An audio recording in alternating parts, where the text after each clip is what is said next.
मत कर जाओ जानी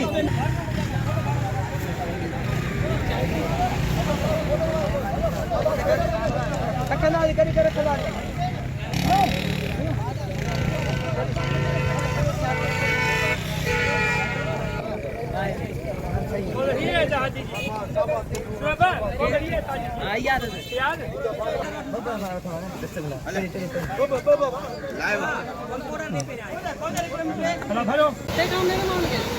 अलाए भान शहर जी शाख जेका आहे इनखे घारो लॻो आहे, बंदि टुटी पियो आहे ऐं गरीब जवानी असांजो नौजवान साथी जेको दोस्त हिते ॾिसी सघो था, हिन पाणी का कोतरो खणी अचो। ही नौजवान ॾिसो पंहिंजे शहर जे लाइ विड़ी रहिया आहिनि, पंहिंजे शहर जे लाइ विड़ी रहिया आहिनि। तव्हांखे छा आहे केसीं ताईं तव्हांखे असां आवाज़ ॾींदासीं, केसीं ताईं तव्हांखे सुञाणे अचो अचो ॿाहिरि निकिरो न भले तव्हां गैरत कयो।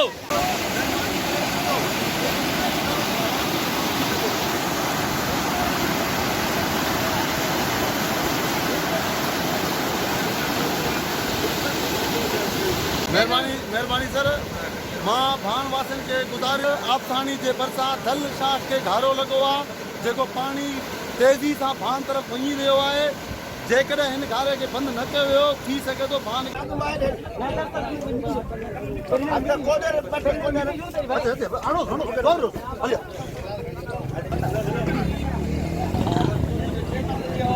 मत कर जाओ जानी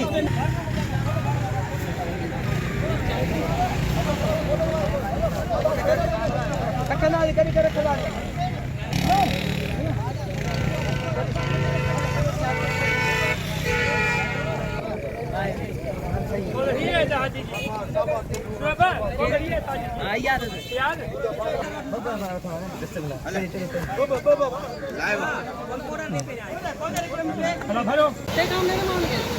अलाए भान शहर जी शाख जेका आहे इनखे घारो लॻो आहे, बंदि टुटी पियो आहे ऐं गरीब जवानी असांजो नौजवान साथी जेको दोस्त हिते ॾिसी सघो था, हिन पाणी का कोतरो खणी अचो। ही नौजवान ॾिसो पंहिंजे शहर जे लाइ विड़ी रहिया आहिनि, पंहिंजे शहर जे लाइ विड़ी रहिया आहिनि।